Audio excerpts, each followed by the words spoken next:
Desa Wringin Jati adalah sebuah desa kecil yang terletak di pinggir hutan lereng Gunung Raung, Jawa Timur.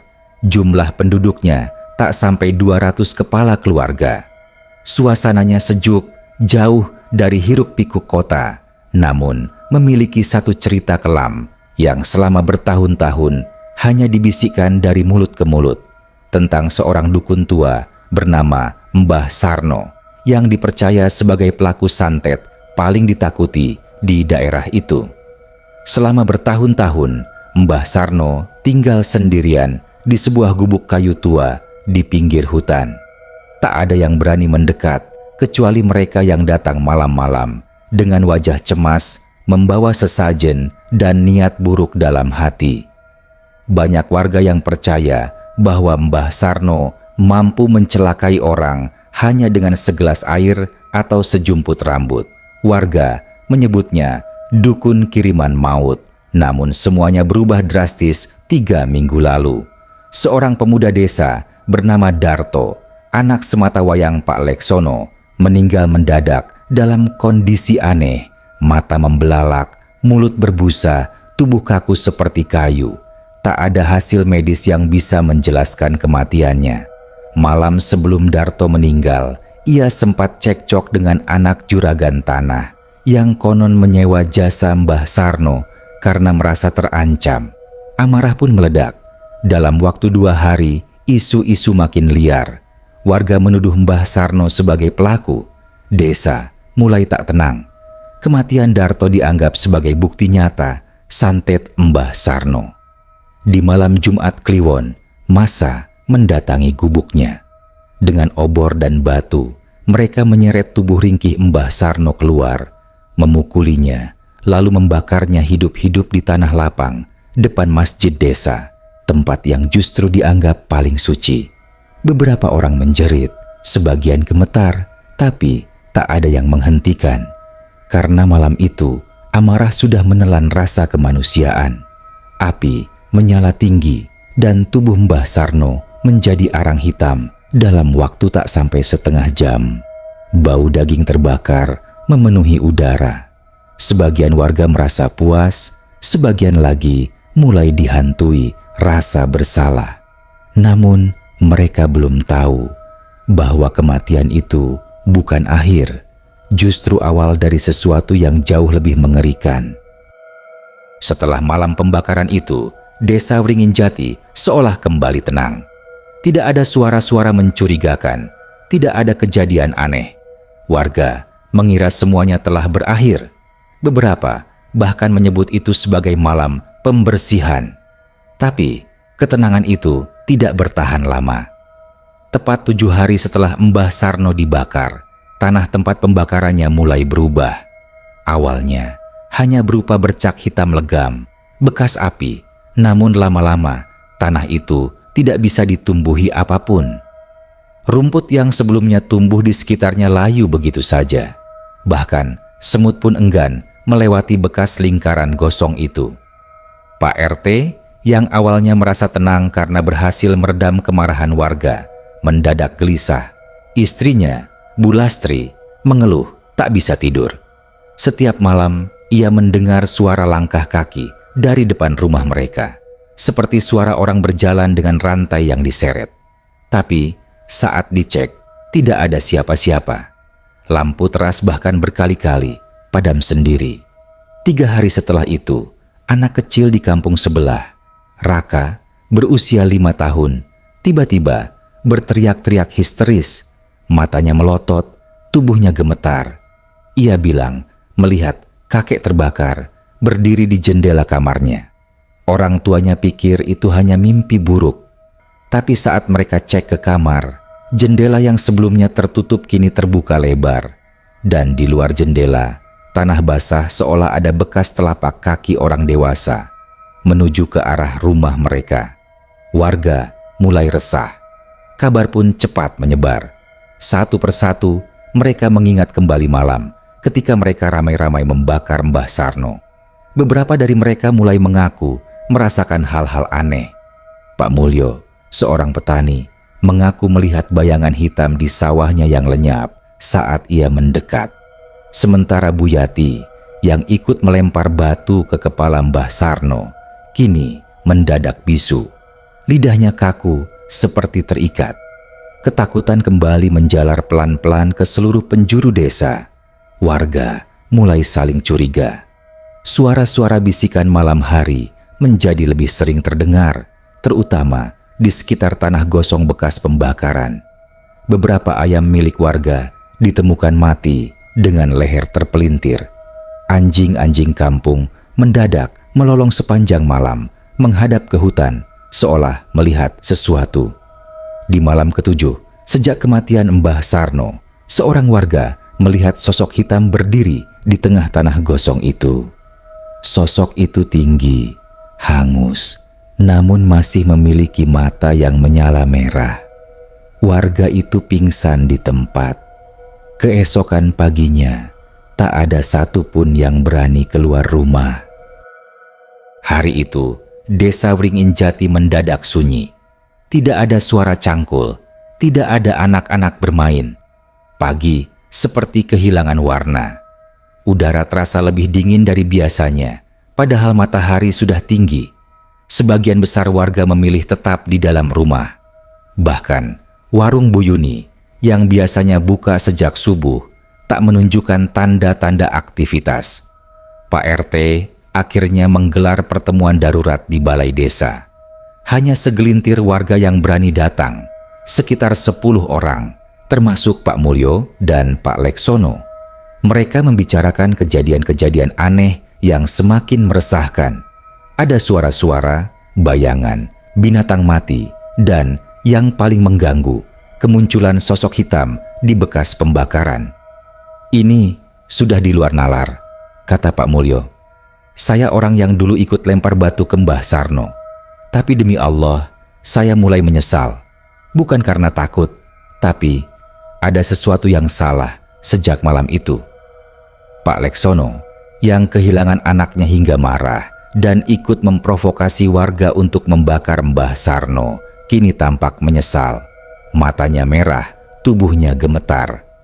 Anakku sudah mati. Tapi apa yang kita lakukan lebih baik dari dukun santet?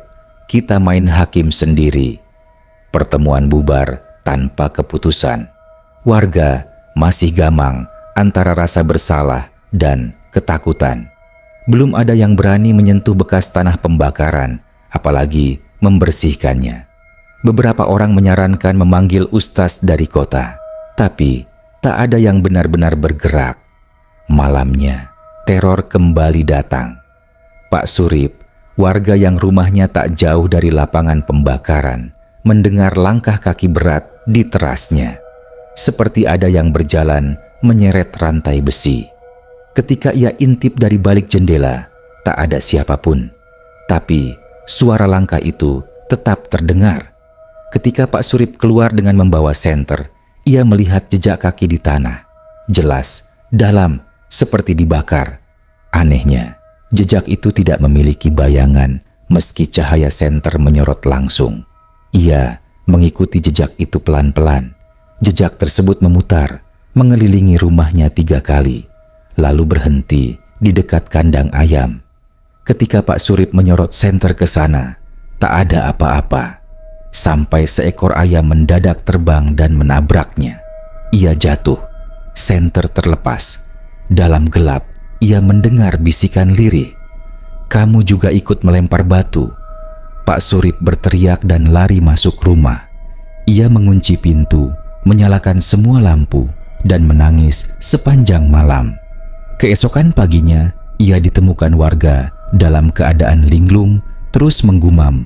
Langkahnya tak punya bayangan. Langkahnya tak punya bayangan. Dan sejak malam itu, suara langkah menyeret rantai mulai terdengar di rumah-rumah warga lainnya. Seminggu setelah kematian Mbah Sarno, Desa Wringin Jati seperti memasuki dunia lain. Warga mulai membicarakan tentang kutukan api, sebuah istilah yang mereka ciptakan sendiri setelah banyak yang mengaku melihat nyala api kecil di tempat-tempat aneh. Api itu tidak membakar apapun, hanya menyala sebentar lalu padam. Tapi kehadirannya selalu dibarengi rasa dingin, suara bisikan, atau kematian mendadak hewan peliharaan. Bu Yati yang sebelumnya bisu, kini mulai bisa berbicara. Namun, suaranya berubah. Parau, berat, dan seringkali ia mengucapkan kata-kata aneh yang tidak dimengerti siapapun.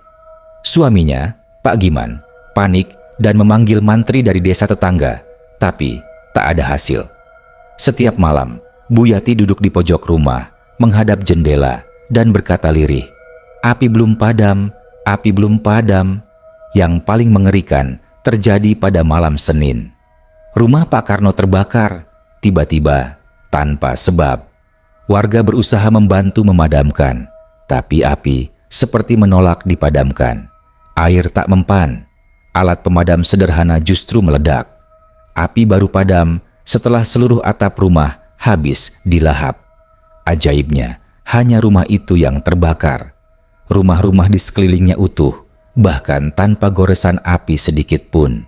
Saat sisa-sisa kebakaran diperiksa keesokan harinya, ditemukan sebuah batu hitam sebesar kepalan tangan di tengah bekas ranjang Pak Karno. Batu itu hangat, meskipun dikelilingi oleh abu dingin. Salah satu warga mencoba mengangkatnya, namun langsung melepaskannya kembali karena tangannya melepuh seperti tersiram minyak panas. Anehnya, batu itu tidak tampak panas sama sekali. Semua ini membuat warga mulai berpikir ulang. Mereka akhirnya sadar bahwa mereka telah mengabaikan sesuatu yang sangat penting. Arwah. Mbah Sarno memang jahat semasa hidup, namun membunuhnya dengan cara membakar hidup-hidup di tanah masjid membuat arwahnya tidak tenang.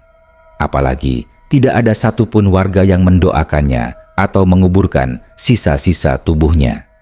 Malamnya, 5 warga bermimpi hal yang sama. Mereka didatangi sosok Mbah Sarno dengan tubuh hangus, mata merah membara, dan lidah menjulur seperti bara api. Ia berkata dengan suara berat, "Kalian bakar aku di tanah suci, tapi tidak kirim satu doa pun. Aku belum selesai." Kelima orang itu terbangun bersamaan, berteriak histeris dengan keringat dingin membasahi tubuh. Dan ketika mereka keluar rumah, satu persatu melihat api kecil menyala di halaman masing-masing, seperti lidah neraka yang baru saja mulai menjilat tanah desa. Kutukan itu nyata, api itu belum padam, dan teror Mbah Sarno baru saja dimulai. Setelah kejadian rumah Pak Karno terbakar, para sesepuh desa akhirnya sepakat untuk melakukan doa bersama di balai desa. Rencana itu dimulai dari Pak Lurah yang merasa sudah saatnya warga memohon maaf kepada arwah Mbah Sarno agar teror berhenti. Meski dulunya ia setuju pembakaran itu, kini ia melihat bahwa dendam dari alam gaib tak bisa dilawan dengan nyali atau jumlah massa. Malam Jumat itu, seluruh warga dikumpulkan. Lantunan doa dipimpin oleh Kyai Umar, seorang ulama dari desa sebelah yang bersedia datang setelah dibujuk beberapa hari. Kyai Umar dikenal sebagai ahli ruqyah dan sudah beberapa kali menangani kasus gangguan makhluk halus berat. Ia datang membawa air doa, tasbih, dan segulung sajadah panjang. Doa dimulai pukul 19.30. Awalnya, suasana khusyuk. Warga duduk bersila, menunduk, dan berharap bisa menebus dosa kolektif mereka. Tapi, saat Kyai Umar menyebut nama Mbah Sarno dalam bacaan doa, angin kencang tiba-tiba bertiup dari arah timur. Lampu-lampu di balai desa berkedip. Anak-anak menangis. Beberapa ibu-ibu pingsan, seolah alam menolak nama itu didoakan. "Lanjutkan," seru Kyai Umar, tegas, tapi suara doanya makin pelan, seperti dicekik. Bibirnya bergetar, matanya memerah. Ia berhenti membaca dan memegang dadanya sendiri. "Ada yang menolak," katanya pelan. "Arwah ini tidak mau didoakan, tidak mau diampuni, tanah tidak menerimanya." Warga semakin gemetar. Salah satu dari mereka, Pak Giman, tiba-tiba berteriak keras dan kejang-kejang. Suaranya berubah. Ia tertawa panjang, lalu berkata dengan suara berat dan menyeramkan, Kalian kira doa bisa menghapus dosa kalian? Kalian kira kalian bisa mencuci bara dengan air? Pak Giman lalu bangkit dan berlari keluar dari balai desa ke arah tanah gosong tempat Mbah Sarno dibakar. Beberapa orang mencoba mengejar, tapi tubuh Pak Giman seperti punya kekuatan tak masuk akal. Ia melompat pagar seperti binatang, lalu berdiri di tengah bekas pembakaran itu.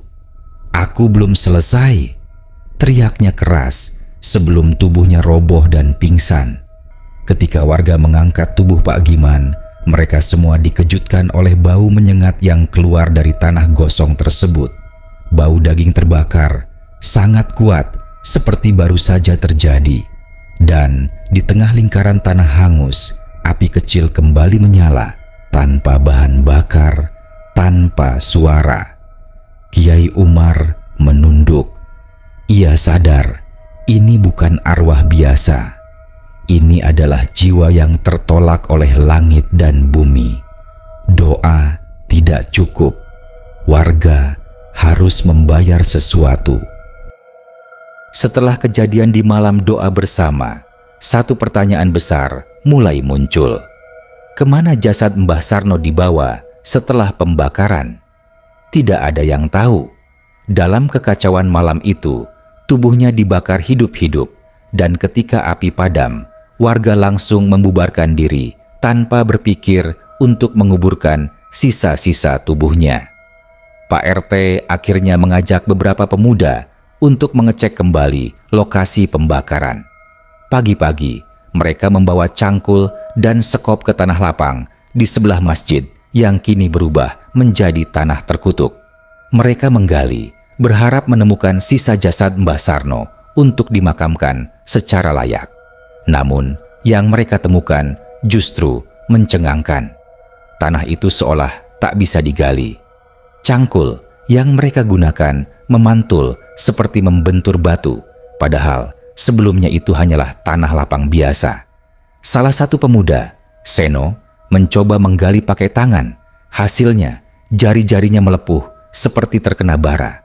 Tak ada tulang, tak ada abu, tak ada bekas tubuh. Seolah semua habis ditelan tanah. Tapi yang membuat mereka merinding, aroma daging terbakar terus keluar dari tanah itu meski tak ada asap atau api. Kembali ke balai desa, Kiai Umar memandangi tanah itu dari jauh. Ia menggeleng pelan. "Ini bukan tanah biasa," ujarnya lirih. "Tanah ini menolak jasadnya, dan sekarang arwahnya pun tertolak dari kubur. Ia adalah mayat tanpa makam." Warga mulai resah. Dalam Islam, mayat yang tidak dikuburkan bisa menjadi gentayangan, apalagi jika meninggal dalam keadaan tidak wajar. Tapi ini lebih parah. Ia dibakar hidup-hidup di tanah masjid tanpa kafan, tanpa doa, tanpa penghormatan terakhir. Arwahnya tidak hanya gentayangan, tapi menjadi arwah penasaran tingkat tinggi. Malamnya, gangguan kembali terjadi. Di rumah Pak Mulyo, terdengar ketukan pintu berulang-ulang. Saat dibuka, tak ada siapapun. Namun di depan pintu terdapat bekas kaki terbakar dengan jejak darah hitam yang menetes. Istrinya mendadak kejang sambil menyebut nama Mbah Sarno. Sementara itu, Bu Yuni mengaku melihat sosok tua berpakaian compang-camping duduk di dapur rumahnya. Wajahnya meleleh seperti lilin, matanya kosong. "Aku belum dikubur," bisiknya sebelum menghilang. Besok paginya, seluruh isi dapur busuk dan berbelatung, padahal semalam semuanya baik-baik saja. Warga akhirnya sadar, satu-satunya jalan menghentikan ini adalah dengan menemukan sisa jasad Mbah Sarno, entah di mana, dan menguburkannya secara layak. Tapi, bagaimana jika tubuh itu memang telah menghilang? Atau lebih menyeramkan lagi, bagaimana jika arwah itu sendiri yang menolak dikubur? Malam ke-8 setelah kematian Mbah Sarno, hampir seluruh warga desa Wringin Jati mengalami mimpi yang sama. Sebuah mimpi yang membuat mereka terbangun dengan keringat dingin dan ketakutan yang belum pernah mereka rasakan. Dalam mimpi itu, mereka berada di tengah sawah, di bawah langit merah gelap seperti terbakar. Di kejauhan, terlihat sosok tua duduk bersila di atas gundukan tanah hangus. Tubuhnya gosong, matanya berwarna putih polos, dan dari mulutnya terus mengalir asap hitam. Satu persatu, warga mendekati sosok itu, bukan karena ingin, tapi seperti ditarik oleh kekuatan gaib. Saat sudah cukup dekat, Mbah Sarno akan membuka mulutnya dan berkata, "Kalian membakar tubuhku, tapi kalian lupa membakar dosamu sendiri." Setelah itu, setiap orang terbangun dengan rasa mual, sakit kepala, atau mimisan ringan. Tapi yang paling parah dialami oleh Pak RT sendiri. Ia bangun pagi-pagi dengan keadaan lehernya lebam, seperti dicekik. Bahkan di balik baju bagian dadanya ada bekas tangan hitam, seperti sidik jari yang tertempel bara. Ketika warga berkumpul keesokan paginya, hampir semuanya mengaku mimpi serupa.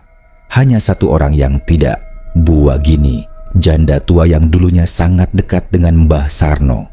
Ia mengatakan, "Saya tidak mimpi seperti kalian, tapi saya dengar suara Mbah Sarno memanggil dari sumur tua di belakang rumah. Suaranya tenang, namun wajahnya pucat pasi. Dia bilang, 'Wagini, kuburkan aku sebelum aku kubur desa ini.'" Perkataan itu membuat warga semakin ketakutan. Sumur yang disebut Bu Wagini langsung diperiksa. Saat malam tiba, beberapa pemuda nekat melihat ke dalam sumur tua yang sudah lama ditutup dan tak terpakai. Dengan bantuan lampu senter, mereka menemukan sesuatu yang mengerikan. Seonggok kain terbakar, seperti bekas kafan yang hangus sebagian. Dan di sisi dalam dinding sumur tertulis dengan arang, "Aku di sini." Pak Lurah yang turut hadir malam itu langsung meminta warga menutup kembali sumur dan melarang siapapun mendekat. Tapi larangan itu terlambat. Salah satu pemuda yang menyorot senter, Agus, pingsan dan sejak itu tidak bisa bicara. Bibirnya membiru, matanya terus berkedip-kedip, seolah melihat sesuatu yang tidak bisa diungkapkan.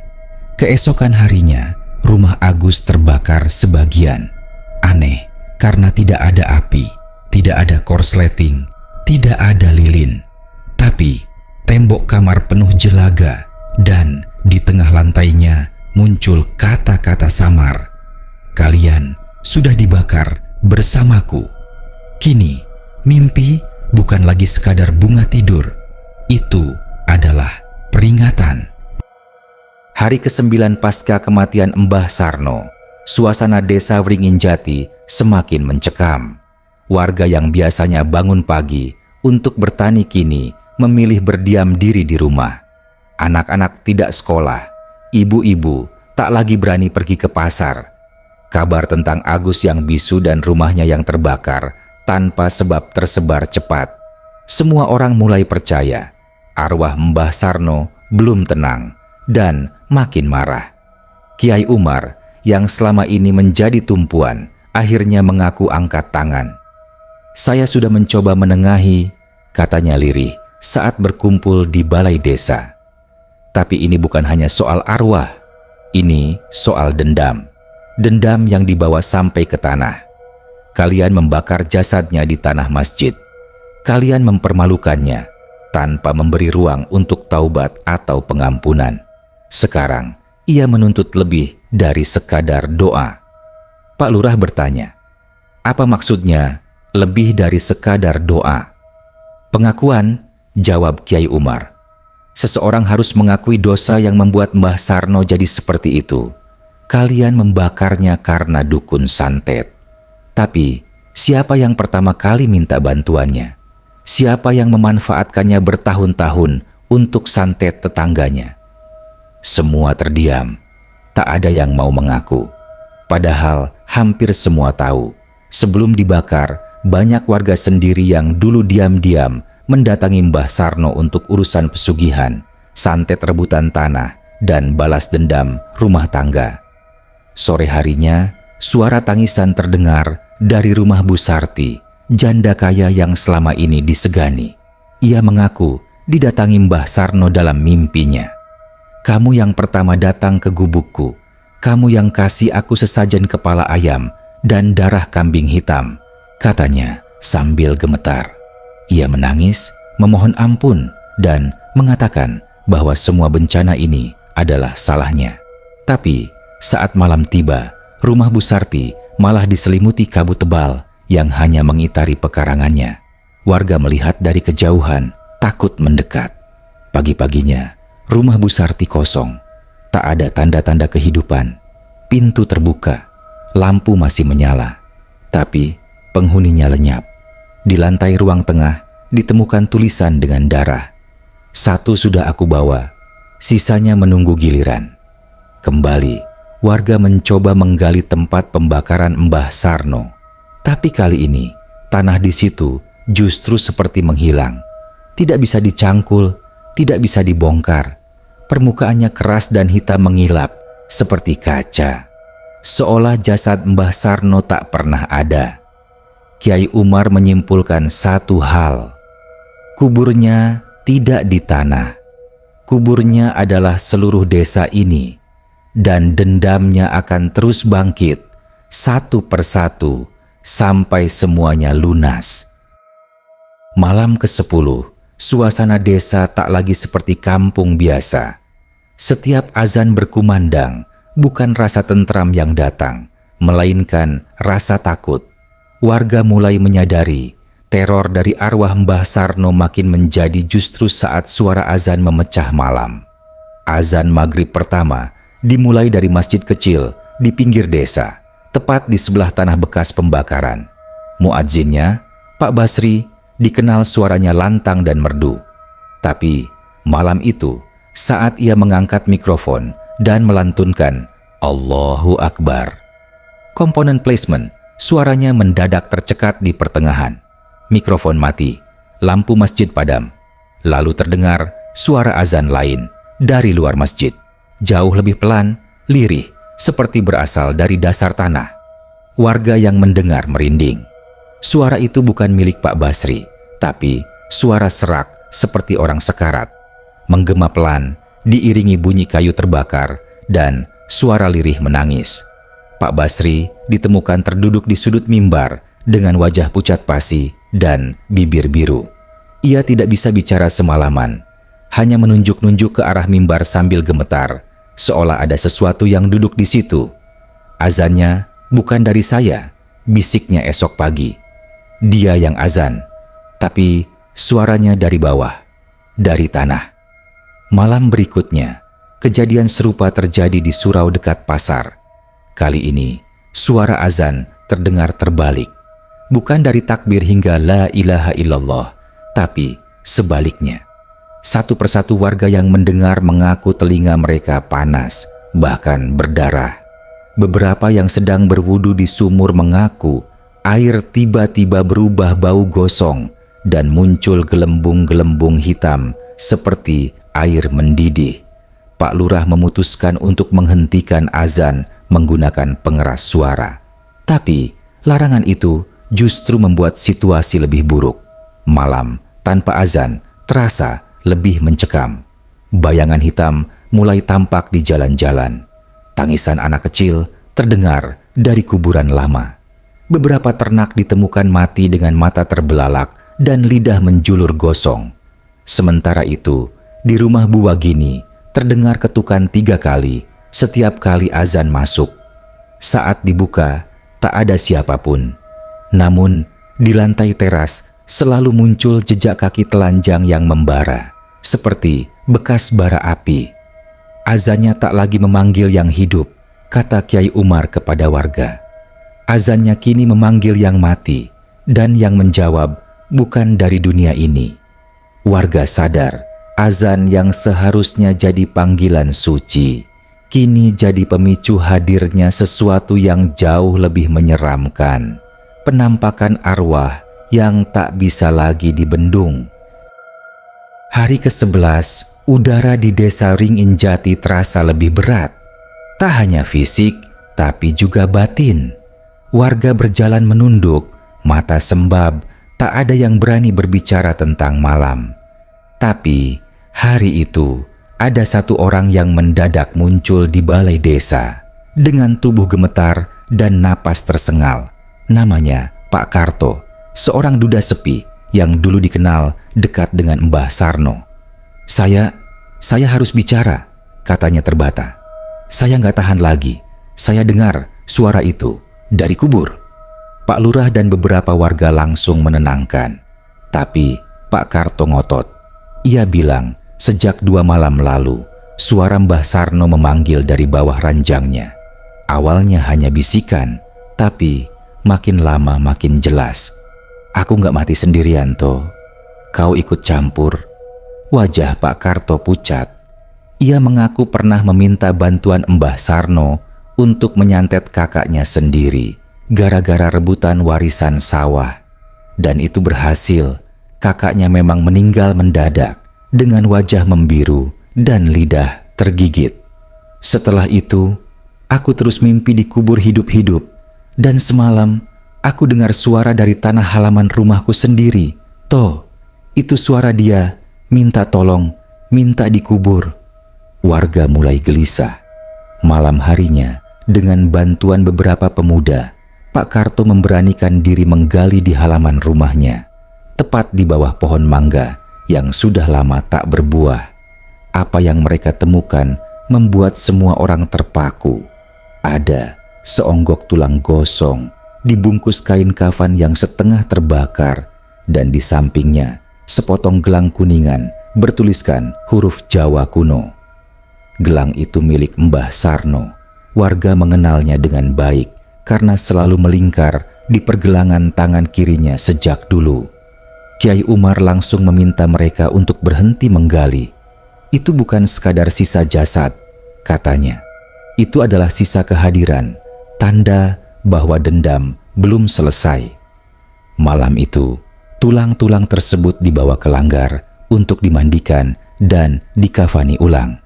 Tapi saat prosesi itu berlangsung, air wudhu di ember mendadak menghitam dan mendidih. Bau anyir menyengat seperti darah lama. Salah satu ustaz yang memegang tulang itu kesurupan dan berteriak dengan suara berat. Bukan kalian yang kubutuhkan, tapi yang memintaku dulu. Bawa mereka ke sini. Warga ketakutan. Kiai Umar segera membaca doa dan suara itu perlahan lenyap. Tapi semua orang tahu, dengan ditemukannya sisa jasad itu, arwah Mbah Sarno belum tenang. Justru sebaliknya, ia makin kuat. Dan kini, ia menuntut bukan hanya doa, tapi pengakuan dari mereka yang dulu memanfaatkan kekuatannya. Pengakuan dari dalam kubur, kata Kiai Umar. Tapi siapa yang mau mengaku kalau setiap pengakuan bisa jadi tiket kematian? Malam ke-12, Desa Wringin Jati nyaris lumpuh total. Tidak ada aktivitas, tidak ada suara. Warga hanya saling mengintip dari balik tirai.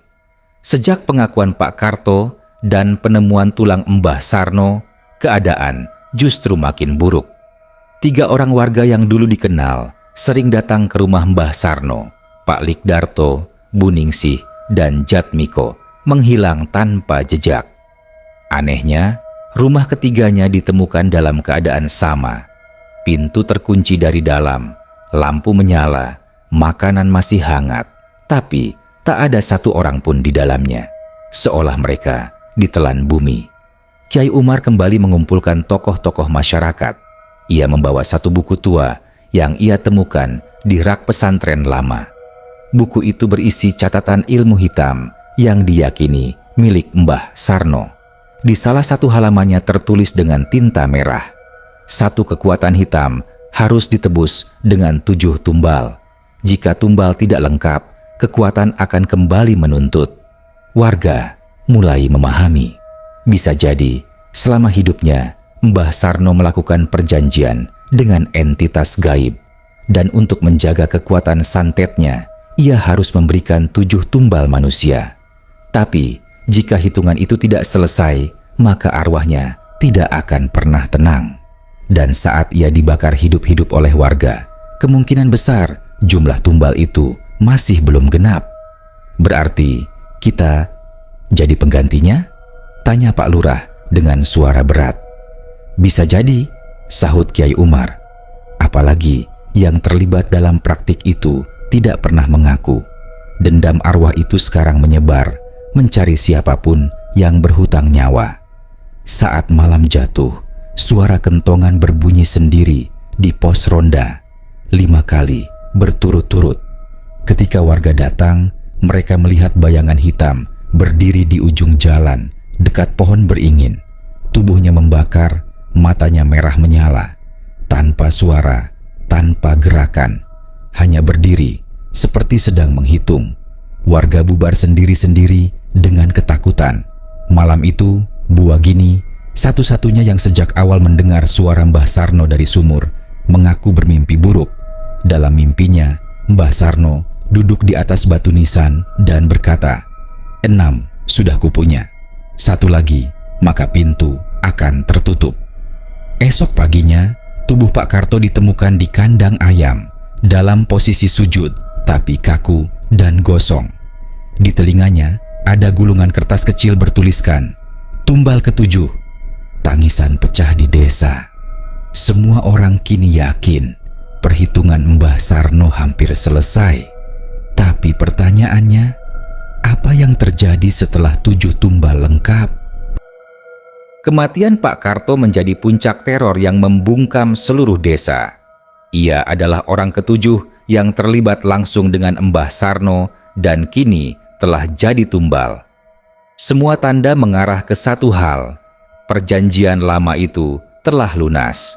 Tapi anehnya, justru setelah itu, suasana desa bukannya mereda, malah terasa lebih kelam dan sunyi. Langit mendung berhari-hari, burung-burung tak lagi terdengar, bahkan suara jangkrik pun lenyap, seolah alam ikut diam menunggu sesuatu. Kiai Umar yang biasanya tenang mulai tampak gelisah. Ia menyendiri di musala kecil dekat sawah. Dari situ, ia mengaku bermimpi setiap malam yang sama. Ia berdiri di atas tanah hitam, dan dari kejauhan, api menyala dalam bentuk lingkaran. Di tengahnya, Mbah Sarno duduk, tersenyum, lalu mengucapkan, waktunya membuka pintu. Apa yang dimaksud pintu menjadi pertanyaan besar. Namun pagi keesokan harinya, jawaban itu mulai terlihat. Sumur tua di tengah desa yang sudah puluhan tahun tidak dipakai mendadak dipenuhi kabut. Airnya yang dulu jernih berubah pekat kehitaman, dan dari dasar sumur terdengar suara tangisan bayi, pelan tapi jelas. Warga yang mendekat tiba-tiba pingsan, dan 2 di antaranya dirawat karena demam tinggi dengan mimpi yang sama. Mereka melihat desa tenggelam dalam air hitam, dan sosok Mbah Sarno berdiri di atasnya. Pak Lurah pun mengadakan rapat darurat. Kalau tumbal sudah lengkap, kenapa gangguan belum berhenti? Kiai Umar menjawab lirih, karena 7 tumbal itu bukan akhir, tapi awal. Perjanjian yang dibuat Mbah Sarno bukan cuma untuk kekuatan dirinya, tapi untuk membuka jalur antara dunia kita dan dunia mereka. Siapa mereka? Tanya warga. Kiai Umar menunduk. Makhluk-makhluk yang selama ini menjadi pelayan santetnya, yang selama ini kita sebut jin, iblis, santet. Mereka sudah dibayar dengan darah, dan sekarang pintunya akan dibuka agar mereka bebas menagih sendiri. Malam itu, semua warga diminta untuk tidak tidur. Doa berjamaah dilakukan di 3 titik desa. Tapi pada pukul 2.15 dini hari, bumi bergetar pelan. Tanah di sekitar bekas tempat pembakaran Mbah Sarno terbelah. Muncul celah hitam selebar 2 meter. Dalam, tak tampak dasarnya. Dari dalamnya, keluar bau anyir dan kabut pekat. Tiba-tiba, dari lubang itu, terdengar suara Mbah Sarno. 7 sudah lengkap. Sekarang giliran kalian melihat dunia yang kalian bakar. Malam ke-13 adalah malam yang membekas dalam ingatan semua warga desa Wringin Jati. Sejak retakan besar terbuka di bekas lokasi pembakaran Mbah Sarno, keadaan berubah drastis. Kabut tebal turun setiap malam dan tidak hilang hingga pagi. Warga menyebutnya kabut kematian karena sejak munculnya beberapa ternak ditemukan mati dengan mata putih melotot dan tubuh kaku, seolah dicekik sesuatu yang tak terlihat. Pak Lurah menginstruksikan agar warga tidak keluar rumah setelah maghrib. Tapi larangan itu seperti sia-sia. Beberapa orang tetap mendengar suara-suara aneh dari luar rumah, jeritan, tangisan, dan yang paling menyeramkan, suara panggilan yang meniru suara orang terdekat mereka. Seorang anak bernama Dito hampir jadi korban. Ia dibangunkan oleh suara ibunya dari luar jendela. "Dito, buka pintunya." Ibu kedinginan. Padahal ibunya tidur tepat di sebelahnya. Saat jendela hendak dibuka, tubuh Dito kejang-kejang dan dari mulutnya keluar suara berat. "Sudah kubilang, aku ingin satu lagi." Setelah sadar, Dito tidak bisa bicara selama 2 hari. Kiai Umar dengan sisa tenaganya mencoba mencari petunjuk dari kitab-kitab tua yang ia simpan.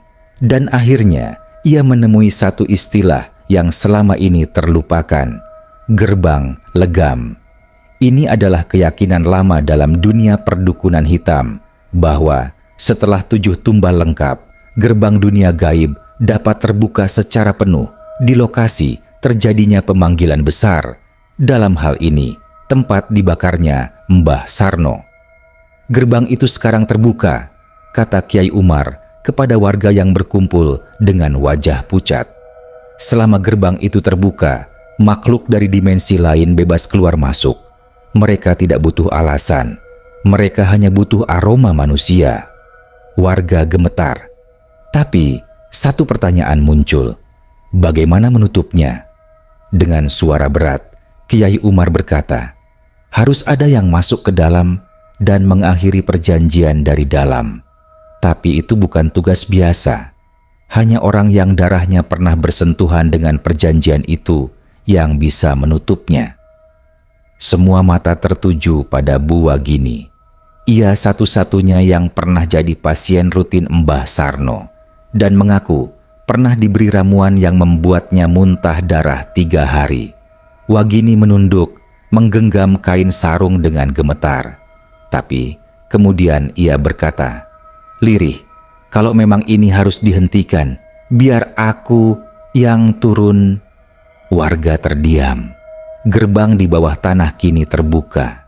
Dan satu-satunya harapan mereka adalah seorang perempuan renta yang selama ini menyimpan rahasia lebih banyak dari yang ia tunjukkan.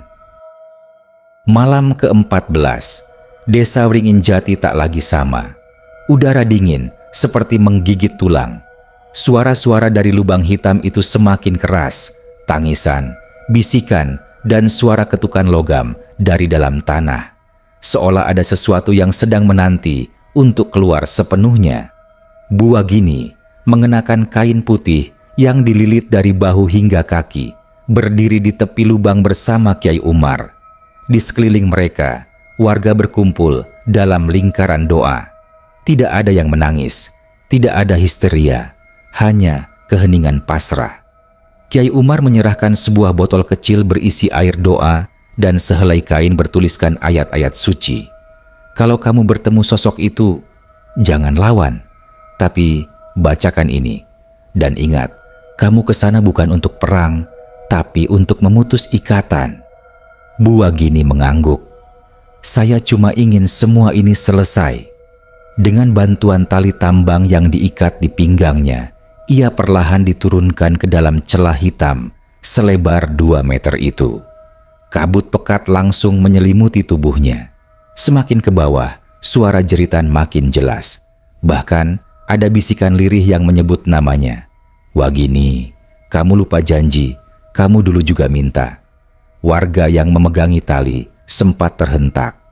Tali itu menegang, seperti ditarik dari bawah. Tapi kemudian kembali longgar. Bu Wagini hilang dari pandangan. Di bawah, gelap total. Tapi Bu Wagini tetap melangkah pelan, meraba dinding tanah yang hangat dan berdenyut seperti hidup. Di depannya, samar-samar muncul cahaya merah temaram. Saat ia mendekat, terlihat sosok Mbah Sarno duduk bersila, dikelilingi oleh 7 bayangan hitam mengambang tanpa wajah. "Wagini," suara itu dalam dan berat. "Akhirnya kamu datang." Bu Wagini gemetar, tapi tetap berdiri tegak.